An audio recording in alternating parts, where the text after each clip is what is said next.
नमस्कार दोस्तों, आपका इस चैनल पर बहुत बहुत स्वागत है। आज हम यूपी टेट के कुछ प्रीवियस ईयर क्वेश्चन को सॉल्व करेंगे जो पिछले कुछ वर्षों में पूछे गए क्वेश्चंस हैं। उनको एक एक करके अपने जुलाई में होने वाले यूपी टेट परीक्षा के लिए उनकी प्रिपरेशन करेंगे। उनको बेसिक आधार पर और उनको ट्रिक के आधार पर कैसे सॉल्व करना है उनको जानने की कोशिश करेंगे। तो चलिए देखते हैं। जो आज का हमारा पहला क्वेश्चन है वो ये है कि दो अंकों वाली संख्या के दोनों अंकों का योग 7 है। यदि संख्या में 27 जोड़ दिया जाए तो अंकों का क्रम उलट जाता है। तो दोस्तों आपने एक चीज़ ध्यान दी होगी कि जैसे हमारे पास एक नंबर लिखा है 25, तो हम ये जानते हैं कि जो 5 है ये वंस प्लेस पे है, मतलब ये इकाई की संख्या है। और जो 2 है ये दहाई की संख्या है, ये टेंस प्लेस पे है। तो इसको सॉल्व करते हैं। कह रहा है दो अंकों वाली, मतलब जो संख्या है हमारी 2 अंकों वाली है। अब ऐसे इसको हम सॉल्व तो क्वेश्चन से भी कर सकते हैं, मतलब ऑप्शन से भी कर सकते हैं। और हम कोशिश ये करेंगे कि जल्दी से जल्दी क्वेश्चन को सॉल्व करने की कोशिश करें, क्योंकि एग्जाम में हमारे पास इतना टाइम नहीं होता है कि हम एक ही क्वेश्चन में एक एक 2-2 मिनट लगा दें। हाँ, यहाँ पर हमें आपको समझाने में थोड़ा सा टाइम लग सकता है, क्योंकि ये आपकी पहली क्लास है, तो इसमें थोड़ा सा टाइम लग सकता है। और आगे से हम उन्हें 30 सेकंड, 40 सेकंड या 50 सेकंड में क्वेश्चन को सॉल्व करने की कोशिश करेंगे। तो चलिए देखते हैं। तो कह रहा है 2 अंकों वाली संख्या। तो मान लेते हैं कि जो 2 अंकों वाली वो संख्या है वो हमारी संख्या ये है।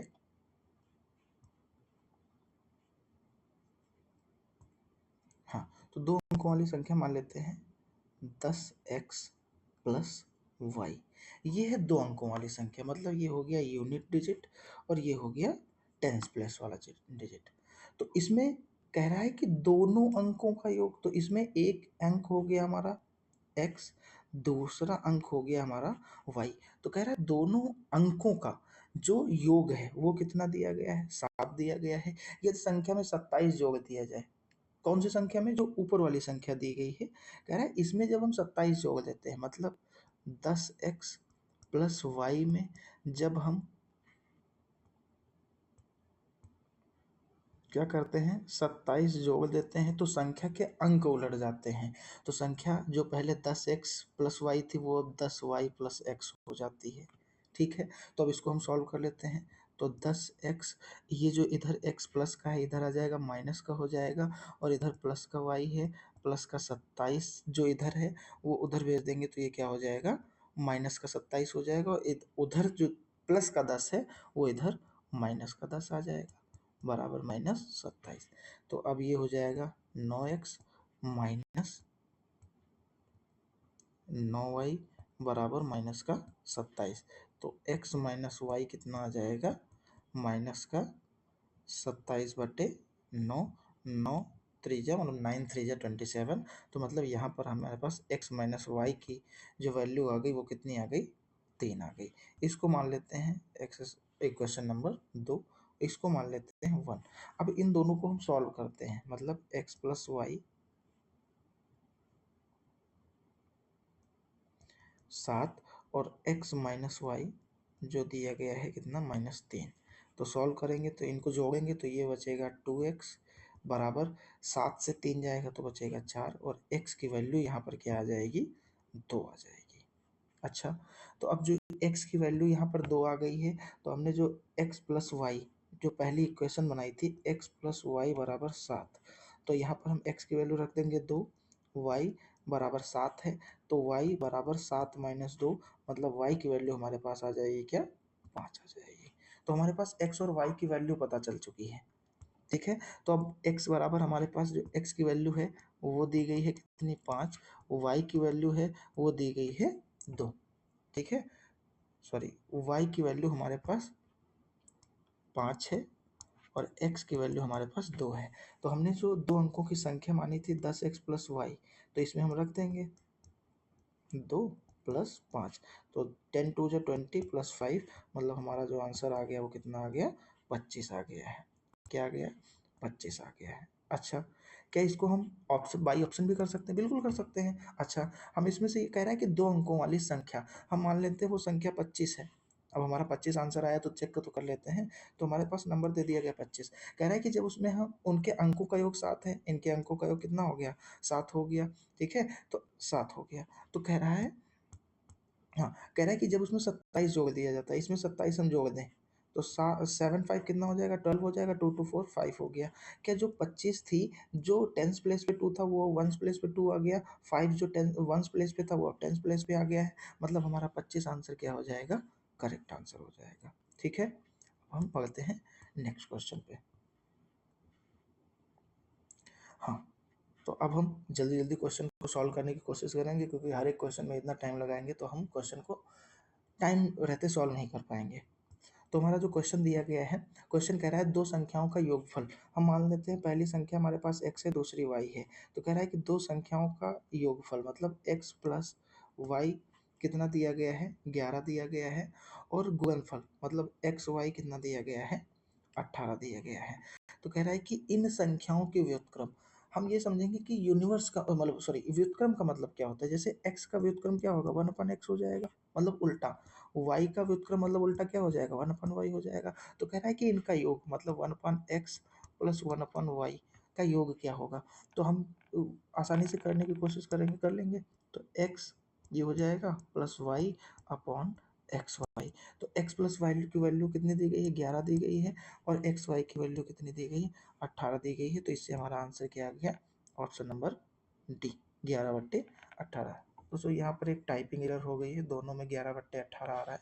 तो यहाँ पर ऑप्शन नंबर सी भी हो जाएगा 11/18। ठीक है, नेक्स्ट क्वेश्चन पे बढ़ते हैं अपने। नेक्स्ट क्वेश्चन क्या कह रहा है? इस क्वेश्चन पे आने से पहले हम एक क्वेश्चन और कर लेते हैं, जो कि ये है। क्वेश्चन क्या कह रहा है? क्वेश्चन कह रहा है कि पाई है। अच्छा, हम सब मैथ पढ़ते हैं, मैथ में क्वेश्चन को सॉल्व करते हैं तो हम देखते हैं कि पाई की वैल्यू होती है 22/7। मगर ये जो वैल्यू होती है ये क्या होती है? अप्रॉक्सीमेट वैल्यू होती है। क्या होती है? ये हमारी अप्रॉक्सीमेट वैल्यू होती है। ठीक है, ये हमारी क्या होती है? अप्रॉक्सीमेट वैल्यू होती है। ठीक है, हाँ। तो अब अप्रॉक्सीमेट मतलब ये वास्तविक संख्या नहीं है, मतलब इसे हम क्या सन्निकट मान बोलते हैं, कि हम मान लेते हैं इसे, मगर ये वास्तविक संख्या नहीं है। अच्छा, वास्तविक मान इसका होता क्या है पाई का? तो वास्तविक मान होता है 3.141592 मतलब ये ना ही रुकने वाला नंबर है, मतलब ये नॉन टर्मिनेटिंग है। ठीक है, अशांत है, असमाप्त है, मतलब ये समाप्त तो होता ही नहीं है, ये नंबर आगे आता ही जाता है। और नॉन रिपीटिंग है, मतलब इसमें रिपीट भी नंबर नहीं हो रहा है। तो इसीलिए हम ये क्या बोलते हैं, ये जो हमारा नंबर है वो हमारा क्या हो जाता है? अपरिमेय संख्या हो जाती है। ठीक है, हाँ। तो अब हम चलते हैं अपने पहले इस क्वेश्चन पर। तो यहाँ पर भी क्या हो जाएगा? ये भी हमारा क्या है कि देखो, जब पाई का गूगल जब हम पाई में कराते हैं तब जाकर हमारा पाई स्क्वायर बनता है। तो ये भी हमारी संख्या क्या हो जाएगी? अपरिमेय संख्या हो जाएगी। क्या हो जाएगी? अपरिमेय संख्या हो जाएगी। ठीक है, कैसे अपरिमेय संख्या हो जाएगी? क्योंकि दोनों का जब हम मल्टीप्लिकेशन कराएंगे, क्या कराएंगे? दोनों का जब मल्टीप्लिकेशन कराएंगे तो वो क्या हो जाएगा? 3.8696 डॉट डॉट करके कुछ आएगा, तो वो भी हमारी क्या हो जाएगी? वो भी हमारी एक अपरिमेय संख्या हो जाएगी। ठीक है, नेक्स्ट क्वेश्चन पे बढ़ते हैं। कह रहा है कि एक परिमेय संख्या 5/19 व इसके व्योज्य प्रतिलोम के गुणनफल का गुणात्मक प्रतिलोम क्या होगा? तो हम सबसे पहले देखेंगे कि प्रतिलोम क्या होता है। प्रतिलोम मतलब इनवर्स क्या होता है? क्या इनवर्स क्या होता है? इनवर्स का मतलब होता है उल्टा। ठीक है, प्रतिलोम, प्रतिलोम का मतलब होता है उल्टा। जैसे यहाँ पर क्या कह रहा है? कह रहा है कि हाँ, तो ये हम समझ लिए कि इसका उल्टा हो जाएगा। तो यहाँ पर क्या कह रहा है? व्योज्य प्रतिलोम। व्योज्य प्रतिलोम मतलब एडिटिव इनवर्स का मतलब ये होता है कि जैसे हमारे पास 5 दिया गया है तो 5 का जो एडिटिव इनवर्स होगा वो -5 होगा। वो कैसे? क्योंकि एडिटिव इनवर्स का मतलब ही होता है कि हमारे पास दिए गए नंबर में हम क्या जोड़ें कि वो नंबर 0 हो जाए। तो हमारे पास -5 उसमें ऐड कर देंगे तो क्या हो जाएगा? 0 हो जाएगा। कैसे? 5 माइनस प्लस माइनस माइनस हो जाएगा तो ये हो जाएगा 0। तो सेम उसी तरीके से इसको हम सॉल्व करने की कोशिश करेंगे। तो यहाँ पर जो 5 अपॉन जो 5/19 दिया गया है, इसका व्योज्य प्रतिलोम मतलब एडिटिव इनवर्स क्या होगा, तो एडिटिव इनवर्स हो जाएगा 5/19। ठीक है, तो अब कह रहा है कि गुणनफल, प्रतिलोम के गुणनफल का, अब इनका गुणनफल निकाल दो, तो इनका हम गुणनफल निकाल देंगे 5/19 इंटू -5/19। तो 5×5 = 25, 19 कितना हो जाएगा 361, वो भी माइनस का। मगर यहाँ पर कह रहा है गुणात्मक प्रतिलोम, प्रतिलोम का मतलब इनवर्स, इनवर्स क्या होगा, तो इसका इनवर्स हो जाएगा 361/25 माइनस का।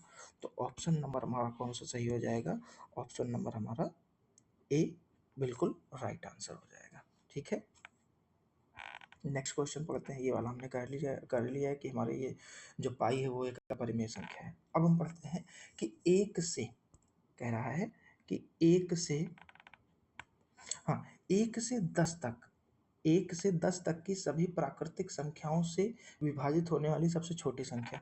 अच्छा, हमें अपरिमेय प्राकृतिक संख्या तो पता ही है कौन कौन सी हो जाती हैं, तो 1 हो जाती है, 2 हो जाती है, 3 हो जाती है, 4 हो जाती है, 5 हो जाती है, 6 हो जाती है, 7 हो जाती है, 8, 9 और 10।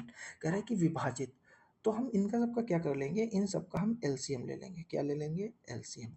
एलसीएम क्या आ जाएगा, तो 1 का 1 ही हो जाएगा, 2 हो जाएगा, 3 हो जाएगा, और 2 का 2 को 2 स्क्वायर लिख सकते हैं, 5 को तो 5 ही लिख सकते हैं, 6 को 3 इंटू 2 लिख सकते हैं, 7 को 7 और 8 को 2 की पावर 3 लिख सकते हैं, 9 को 3 की पावर स्क्वायर लिख सकते हैं, और 5 को 2 इंटू 5 लिख सकते हैं, 2 इंटू 5। तो यहाँ पर हम एलसीएम लेने के लिए क्या करेंगे, हाईएस्ट फैक्टर को, सॉरी, हाईएस्ट जो पावर है उसको हम क्या करेंगे, कॉमन करेंगे। हाँ, कॉमन ले लेंगे। तो जैसे 2 की पावर 3 हाईएस्ट है, तो 2 की पावर 3 कॉमन ले लेंगे। फिर यहाँ पर 5 है, तो 5 की पावर 1 हो जाएगा, 3 है और तो 3 की पावर क्या हो जाएगा, 2 हो जाएगा, और यहाँ पर क्या है, 7 है, तो 7। तो हमारे पास जो कॉमन आया वो कौन सा आया, 2, तो 2 की पावर 3 इंटू 3 की पावर 2 इंटू 5 इंटू 7 इंटू क्या हो जाएगा, 7 हो जाएगा। ठीक है, हाँ, इंटू 7 हो जाएगा। तो यहाँ पर हम क्या करेंगे, तो यहाँ पर ये 8 हो जाएगा, इंटू 3×3 = 9 हो जाएगा, इंटू 5 हो जाएगा, इंटू 7 हो जाएगा। ठीक, तो यहाँ पर क्या करेंगे हम, तो ये 8×9 = 72 इंटू 5 35, तो इसका क्या हो जाएगा, ये आ जाएगा 25 20, ये हमारा एलसीएम आ जाएगा। क्या आ जाएगा, एलसीएम आ जाएगा। तो जो हमारा एलसीएम आया, जैसे कितना, 2520 हमारा एलसीएम आया, कितना आया, एलसीएम हमारा आया 2520। तो अब हम देखेंगे इसका मल्टीपल, तो हमारे पास इसका मल्टीपल हमको एक ही दिखाई दे रहा है कि 5040 है, यही इसका क्या हो जाएगा, करेक्ट आंसर हो जाएगा। इसका कोई लेना देना नहीं है क्योंकि ये तो आ ही नहीं रहा है, और ये भी ठीक है। तो ऑप्शन नंबर हमारा ए सही, एकदम सही आंसर हो जाएगा। अब हम क्वेश्चन नंबर नेक्स्ट देखते हैं। क्या कह रहा है, यदि किन्हीं दो प्राकृतिक संख्याओं ए और बी के लिए, जैसे क्वेश्चन कह रहा है कि ए की पावर बी दिया गया है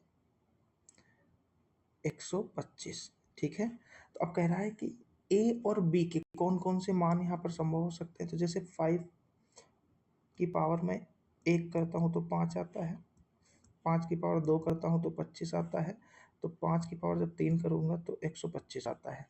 मतलब यहाँ पर हमको ये पता चल गया कि 125 तब आया होगा जब ए की पावर बी की जगह पे 5 की पावर 3 लिखा होगा, तब जाके 125।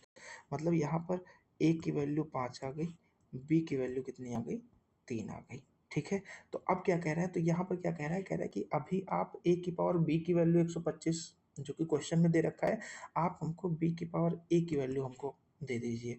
तो बी हमारे पास दिया गया है 3 और ए दिया गया है 5, मतलब 3 को हमें 5 टाइम मल्टीप्लाई करा के आंसर देना है। तो ये आंसर हमारा आ जाएगा 243। आंसर नंबर सी हमारा राइट आंसर हो जाएगा। आई होप आप क्वेश्चन को समझ पा रहे होंगे। अगर जो कोई डाउट होता है तो आप कमेंट कीजिएगा, मैं उसको नई दूसरी क्लास में समझाने की कोशिश करूँगा। क्योंकि हमारे क्वेश्चन में 15 क्वेश्चन आने वाले हैं और 15 क्वेश्चन हमारे पेडागोजी के होते हैं, ठीक है। तो हम उनको वन बाय वन एक एक क्वेश्चन को, प्रीवियस ईयर का जो क्वेश्चन है उसको एक एक करके हम सॉल्व करेंगे, और जिससे हम क्या करेंगे, अपनी कक्षा में बेहतर प्रदर्शन कर पाएँ, अपनी एग्जाम में बेहतर प्रदर्शन कर पाएँ। और ये थोड़ा सा हमारी पहली क्लास है, तो इसको थोड़ा सा कोऑपरेट करें और ज़्यादा से ज़्यादा लोगों तक शेयर करें। तो नेक्स्ट क्वेश्चन क्या है? नेक्स्ट क्वेश्चन कह रहा है, यदि x और y शून्येतर वास्तविक संख्याएं हों तो x square plus x y plus y square क्या होगा? तो ध्यान से देखेंगे।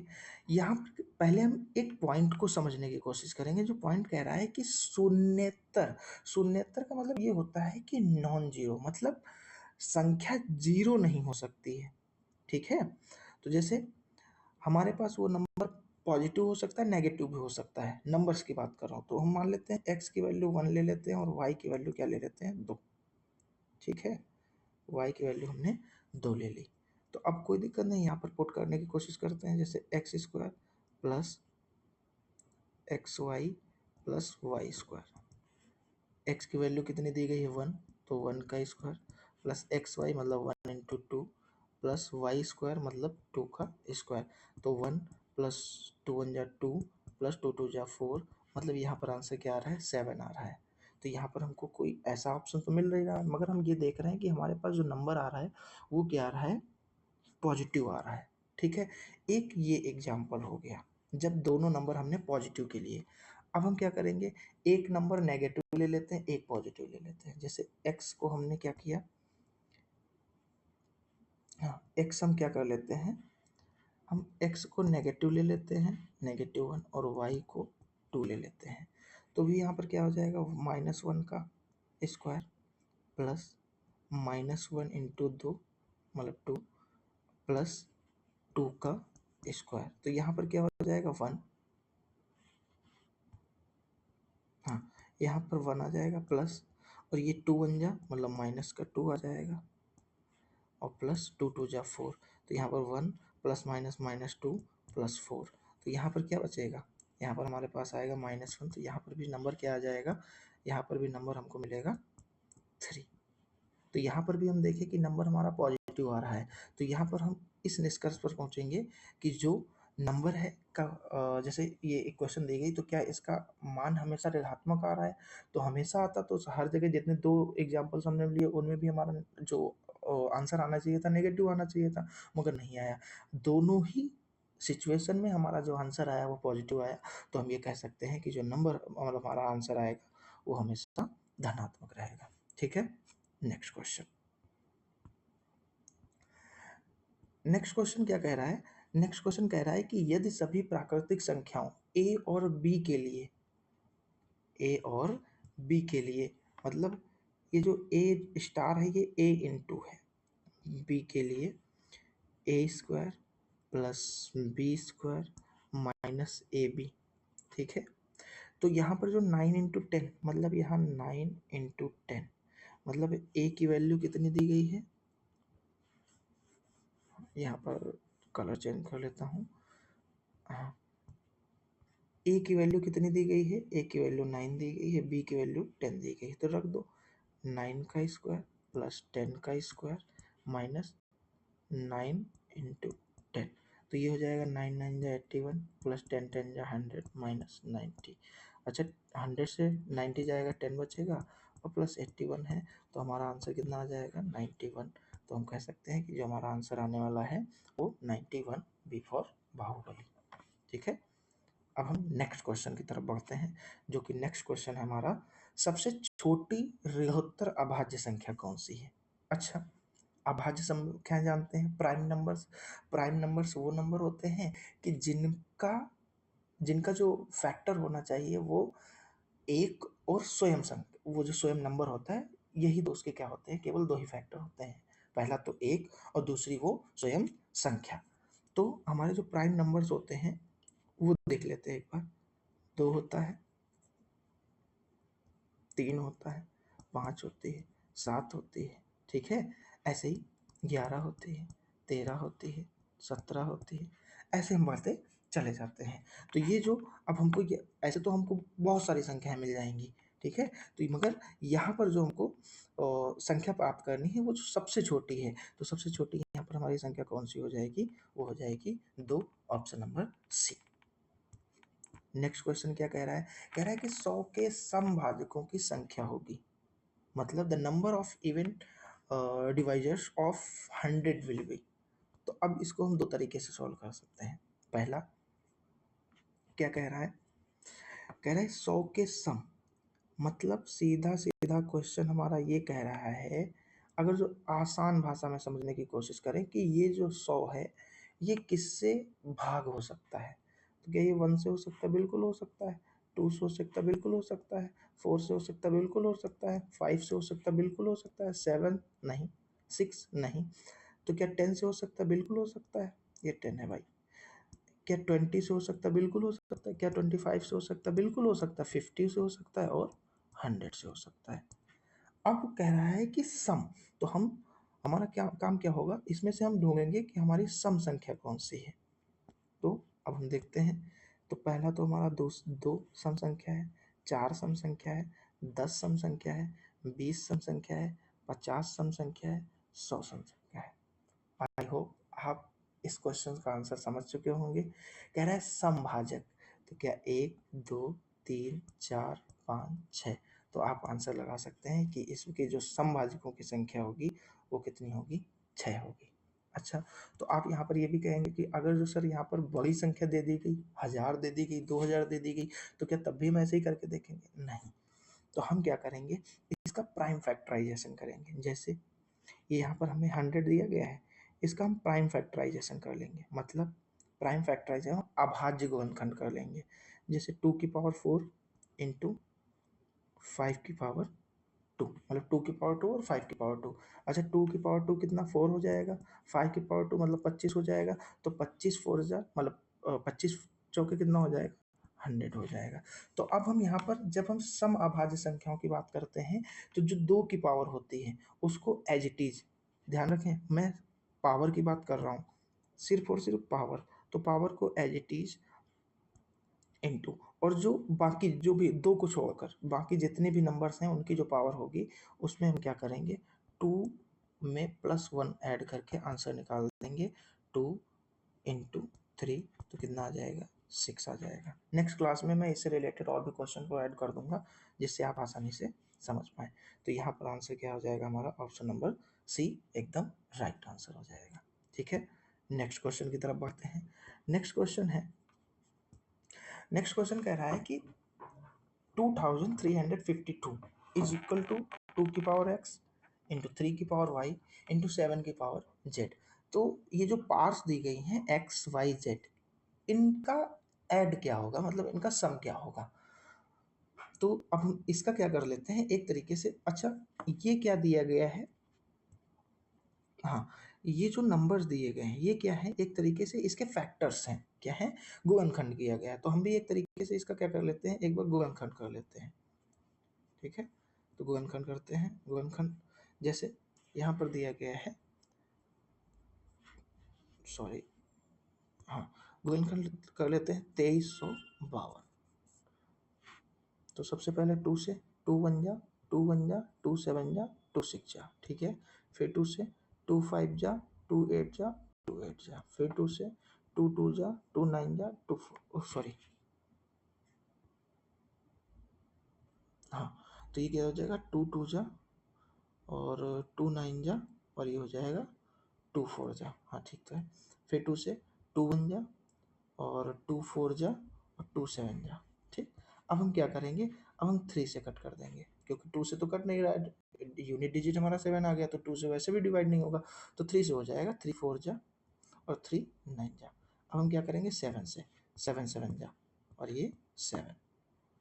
तो अब हम क्या करेंगे, हम फैक्टर्स लिख लेंगे। जैसे 1 2 3 4, मतलब यहाँ पर आ गया 2 की पावर 4 इंटू 3, तो 3 1 टाइम आया तो 3 की पावर 1, 7 2 टाइम्स आया तो मतलब 7 की पावर 2। तो अब हम यहाँ पर कंपैरिजन करेंगे।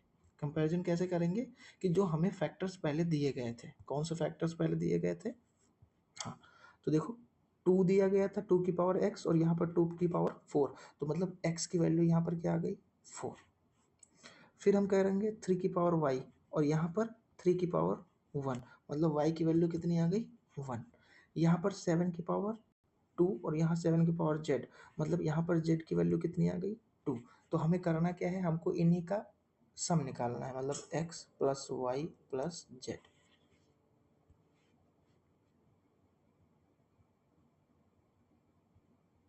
हाँ, हमें क्या निकालना है, x plus y plus z. तो x आया है 4 प्लस y आया है 1 प्लस z आया है 2। तो ये कितना आ जाएगा 4 1 5 2 6, सॉरी 7। तो हमारा जो आंसर आ जाएगा वो क्या आ जाएगा 7 हो जाएगा। ठीक है, तो ये हमारा आंसर आ गया 7। समझ पा रहे हैं दोस्तों? अब हम नेक्स्ट क्वेश्चन पे बढ़ते हैं। नेक्स्ट क्वेश्चन आज हमारी क्लास का आखिरी क्वेश्चन, आज की हमारी क्लास का आखिरी क्वेश्चन है, तो जिसको हम सॉल्व करने की कोशिश करते हैं। देखते हैं क्या कह रहा है। क्वेश्चन कह रहा है कि which of the following rational number does not lie between 3/5 and 4/5। तो निम्नलिखित में से कौन सी परिमेय संख्या, याद रखिएगा परिमेय मतलब रेशनल नंबर, 3/5 और 4/5 के बीच में नहीं आता है। तो अब हम इधर देख लेते हैं कि ये जो 3/5 कह रहा है, तो क्या 3/5 को मैं 0.60 लिख सकता हूँ डिवाइड करके, ठीक है। और 4/5 को क्या मैं 0.80 लिख सकता हूँ, ठीक है। अब देखते हैं, तो इसी तरीके से जिस तरीके से हमने इनको सॉर्ट आउट किया, तो क्या हम इनको भी कर सकते हैं, बिल्कुल कर सकते हैं। तो 19/30 को हम क्या लिख सकते हैं, तो 19/30 को जब हम डिवाइड करेंगे तो 0.63 लिख सकते हैं। इसको 2/3 को मैं 0.66 लिख सकता हूँ। 7/, तो इसको मैं क्या लिख सकता हूँ, इसको 0.70 लिख सकता हूँ। और इसको क्या लिख सकता हूँ 0.53 लिख सकता हूँ। तो कह रहा है कि इनके बीच में, अच्छा 6 और 8, क्या ये आ जाएगा, क्या ये आ जाएगा, क्या ये आ जाएगा। एक ही नंबर ऐसा है 0.53, तो यही है जो हमारे इसके बीच में नहीं आएगा।